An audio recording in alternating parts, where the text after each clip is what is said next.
Next, we got Dennis Schroeder, and ever since he turned down the $84 million contract extension and signed a $5 million contract to the Celtics, you have to say that shattered all his confidence. So because of that, I have to put him in average.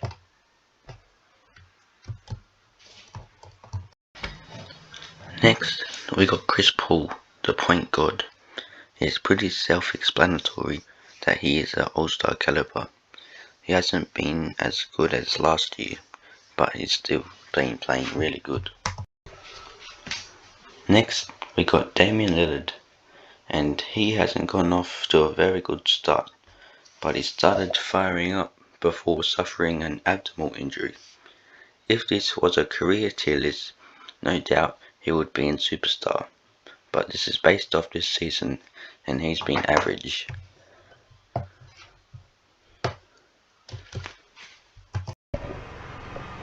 Next, we got De'Aaron Fox.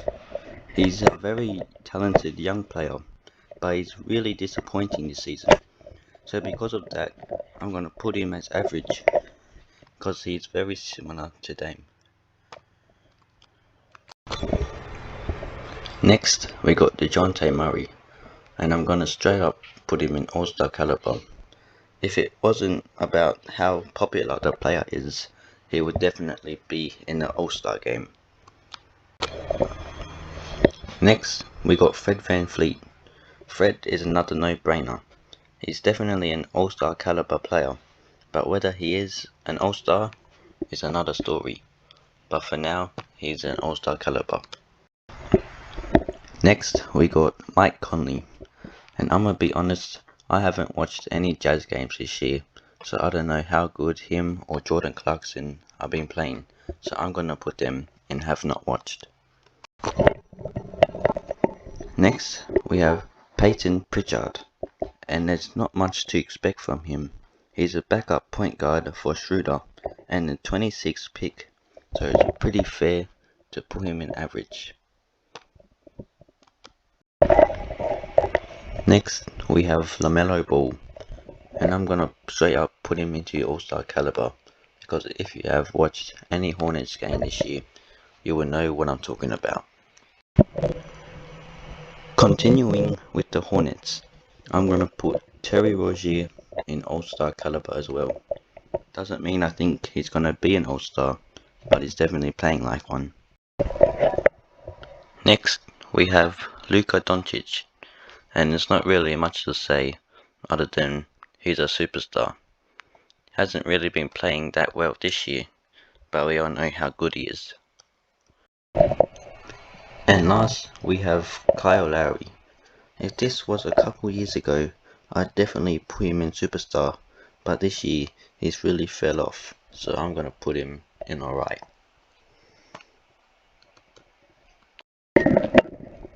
Thank you so much for watching. If you disagree with anything I said, please comment down below. Hey guys, welcome to my channel. In today's video, I will be doing... First, we got Jalen Brunson, and I'm gonna be honest, I haven't watched many Mavericks games this season, so I don't know how he's been playing, so I'm just gonna put him in have not watched. Next, we got Jamal Murray. Just like Brunson, I haven't watched Jamal much, and I don't think he's even played this season, so again, I'm gonna put him in have not watched. Now we got, I think it's Killian Hayes. He's been pretty good this season, well, at least the games I watched him play, so I'm gonna put him in average.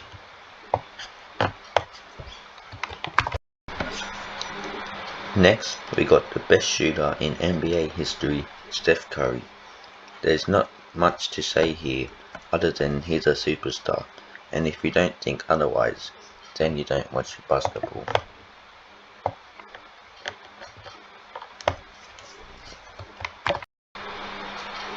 Next, we got John Wall, and just like Curry, there's not much to say about him either, other than he hasn't played this season. Now we've got Malcolm Brogdon, and he's been pretty good for the Pacers.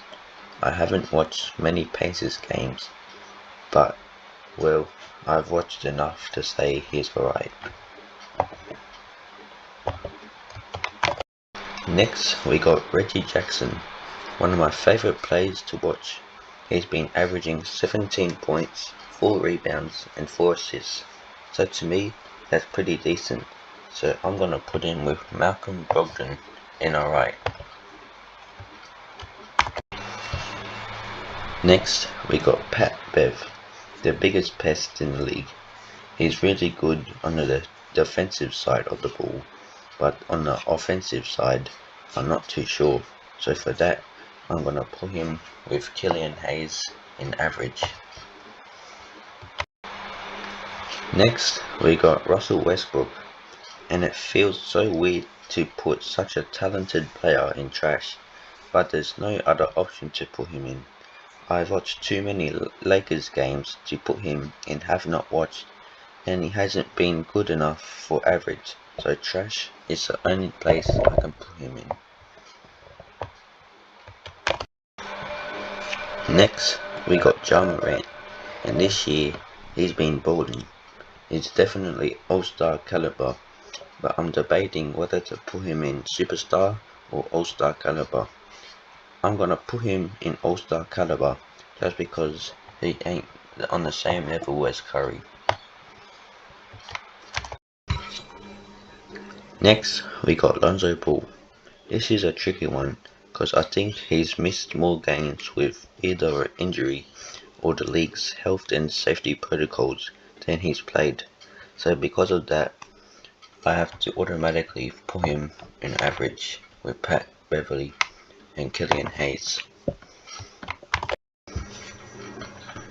Next, we got Trae Young, one of the most underrated players this season. He's very similar to Ja Morant, and you know what? The more time goes on, the more I want to put them both in Superstar.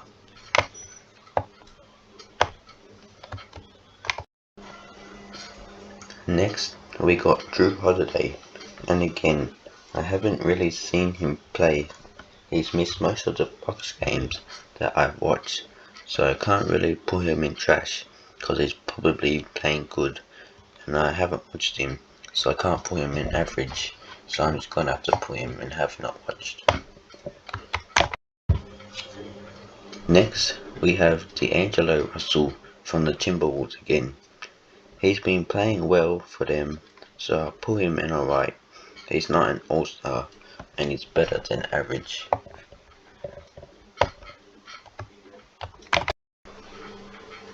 Next, we have Devontae Graham, and no Zion for the Pelicans, so I haven't really watched them, to be honest. I don't think I've watched one Pelicans game, except for when they played the Cavs, and I've only seen when he hit the free force court shot, so I'm gonna put him and have not watched it.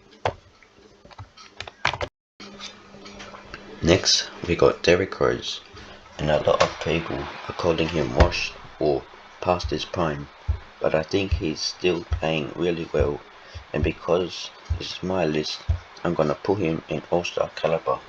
Do I think he's gonna make the All-Star game? No, but I think he's still an All-Star caliber player.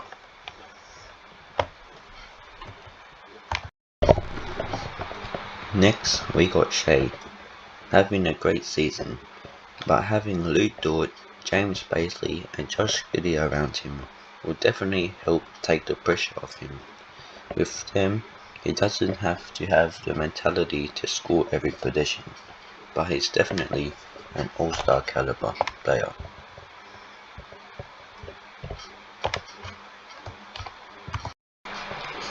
Next, we got Kyrie Irving, and at the time I'm recording this, he's only played one game for the Nets.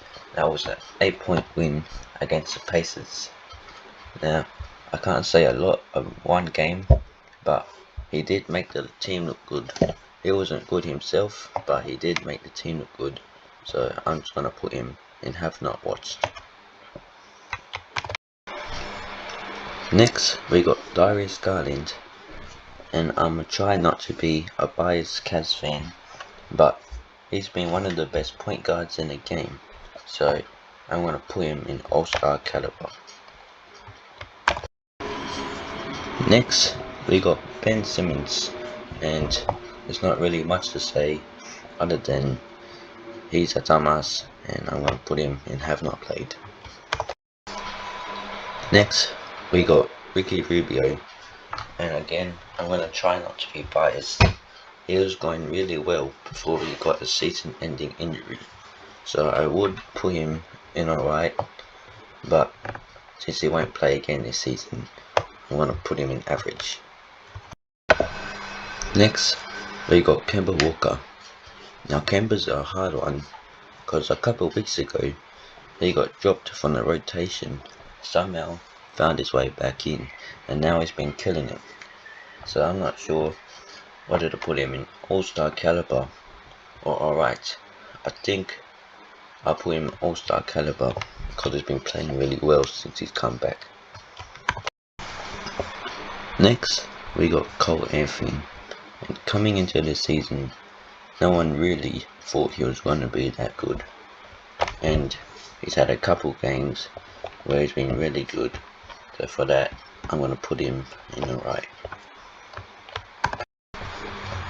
Next, we got Goran Dragic, and he hasn't been very good. He's past his prime, playing on the Raptors where no one watches, so I'm going to put him in trash. Next, we got Markelle Fultz, and I haven't watched him, and I don't think he's even played this season as well. So there's not really much to say other than I haven't watched him. An NBA player's point guard tier list. This list is in my opinion, and if you don't agree with what I say, then comment down below what changes you would make.